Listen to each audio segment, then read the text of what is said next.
मिरजेतले व्यापारी मेघानी यांच्या अक्षरा सिटी या बेकायदेशीर गुंठेवारीची चौकशी करा. राष्ट्रवादी काँग्रेस मिरज विधानसभा क्षेत्र प्रमुख महादेवदादा दबडे यांची मागणी. सुभाषनगर येथे शेती म्हणून खरेदी केलेल्या जमिनीचा शेती म्हणून वापर न करता मिरजेतले कापड व्यापारी लकीचंद मनोहर मेघानी यांनी अक्षरा सिटी या नावानं गुंठेवारी विक्री सुरू करून शासनाची तसंच नागरिकांची फसवणूक सुरू केली आहे. याची चौकशी करून त्यांच्यावर कारवाई करण्याची मागणी राष्ट्रवादी अजित पवार गटाचे मिरज विधानसभा क्षेत्र प्रमुख महादेवदादा दबडे यांनी केली आहे. मिरजेतले व्यापारी मेघानी यांनी टाकळी सुभाषनगर इथं गट नंबर 134 ही शेतजमीन शेती करण्यासाठी म्हणून खरेदी केली. मात्र त्यांनी या शेतीचा गुंठेवारीसाठी बेकायदेशीर वापर सुरू केलाय. विशेष म्हणजे जमीन खरेदी करताना ती कमी दरानं खरेदी केल्याचं दाखवून शासनाचा महसूल बुडवत फसवणूक केली आहे. मेघानी यांनी गुंठेवारीची शासन मान्यता न घेता अक्षरा सिटी या नावानं अनधिकृतरित्या गुंठेवारीसाठी या जमिनीचा वापर केलाय. विशेष म्हणजे या व्यापाऱ्यानं नैसर्गिक नाले मुजवून रस्ता केलाय. नियम अटी पायदळी तुडवून ही गुंठेवारी विक्री सुरू करून शासनाची फसवणूक केली आहे. त्याचबरोबर गुंठेवारी धारकांचीही फसवणूक सुरू केली आहे. अरुंद रस्ते, खुले भूखंड सोडलेले नाहीत. भविष्यात विकासासाठी खुले भूखंड सोडणं गरजेचं आहे. मात्र मेघानी यांनी 10 ते 20 जणांना एकत्रित करून शेती म्हणून गुंठेवारी विक्रीचा घाट घातलाय. यातून नागरिकांची फसवणूक करण्याचाही त्यांचा प्रयत्न असल्यानं आपण याबाबत जिल्हाधिकारी, प्रांताधिकारी, तहसीलदारांना निवेदन देऊन जमीन खरेदी करताना शासनाची केलेली फसवणूक आणि भविष्यात गुंठेवारी धारकांची फसवणूक करण्याचा सुरू असलेला प्रयत्न आणि जमीन खरेदीतील घोटाळ्याच्या चौकशीची मागणी करणार आहोत. प्रसंगी जिल्हाधिकारी कार्यालयासमोर आंदोलन करण्याबरोबर न्यायालयातही दाद मागणार असल्याचं राष्ट्रवादी काँग्रेस अजित पवार गटाचे नेते महादेव दबडे यांनी सांगितलं. मोठ्या प्रमाणात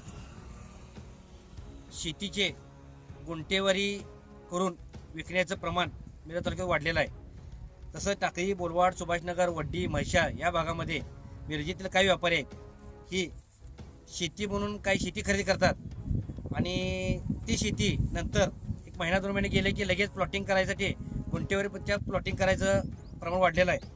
तिथंच आता सुभाषनगरमध्ये अक्षरा सिटी नावाचं हे एक प्लॉटिंग केलेलं आहे. इथं वगळ गेलेले आहे. पूर्ण यातनं ओढ्याचं वगळ गेलेलं आहे. वगळ गेलेलं असताना 8 का 10 फुटाचा रस्ता इथं आत जाणारा ते पूर्ण मुजवला आहे. हा वगळ मुजवलेला आहे आणि 10 फुटाचा रस्ता करून यांनी परवा त्यांनी डिसेंबरमध्ये जी शेती घेतलेली आहे इथं, तर या शेतीमध्ये कुठली बिगर शेती न करता बेकायदेशीररित्या अनधिकृत इथं प्लॉटिंग केलेलं आहे. आणि या प्लॉटिंगला माननीय मिरजेचे जे सहनिबंधक आहेत यांनी यांना सुद्धा ती फसवणूक केली आहे. याची व्हॅल्युएशन जास्त होत असताना कमी व्हॅल्युएशन दाखवून ही खरेदी केलेली आहे. यानं या लकीचंद मनोहर मेघानी जो व्यापारी आहे मिरजेचा, यानं मोठ्या प्रमाणात मिरज तालुक्यामध्ये शेती घेणे आणि बेकायदेशीररित्या अनधिकृत प्लॉटिंग करणे हा उद्योग चालू केलेला आहे. हे बेकायदेशीर उद्योग त्यानं तात्काळ बंद करावं व त्याने काय असेल ते नियमानुसार ह्याचं बिगर शेती करावं आणि शासनाच्या नियमानुसार प्लॉटिंग करावं. हे शासनाच्या नियमानुसार प्लॉटिंग न करता 8 आणि 10 फुटाही रस्ते करतात. 10 फुटाही रस्त्यामध्ये कुठल्या गाड्या जात नाहीत. इथं तर वगैरे मोजून गेला 10 फुटा रस्ता केलेला आहे. एखाद्या मोठी गाडी जाऊ शकत नाही अशी परिस्थिती आहे.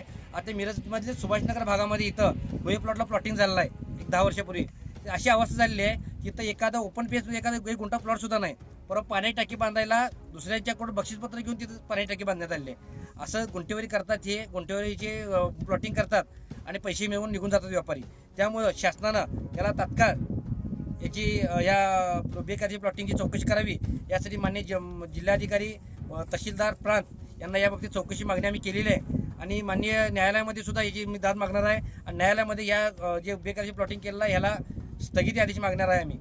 हे अशा पद्धतीनं जे मिरज तालुक्यामध्ये जे प्लॉटिंग चालू आहे, मिरजेतील काही कापड व्यापारी आहेत हे पैसे मिळवण्याच्या उद्देशानं प्लॉटिंग करतात आणि गोरगरिबांना हे 1 गुंठा 2 गुंठा हे 2 लाख 3 लाख रुपये गुंठ्यानं विकून जातात. हे 30 आणि 40 लाखाला गुंठे एकरी राहणं घेतात आणि 1 कोटी 1.5 कोटी रुपये अशा वरच्यावर मिळून जातात. आणि पुढं परत भविष्यात इथल्या लोकांना सुखसुविधा देणार कसं? जी स्थानिक संस्था आहे, ग्रामपंचायत असेल किंवा महापालिका असेल, कसं देणार?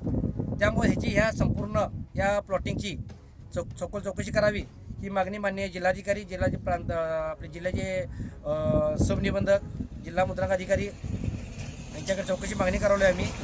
तात्काळ या प्लॉटिंगची चौकशी करावी आणि लकीचंद मनोहर मेघानी यांनी आतापर्यंत बेकायदेशीर व्यवहार कुठे कुठे केल्यात याची सखोल चौकशी करावी अशी मागणी आम्ही जिल्हाधिकाऱ्यांच्या विरोधात करत आहे. आता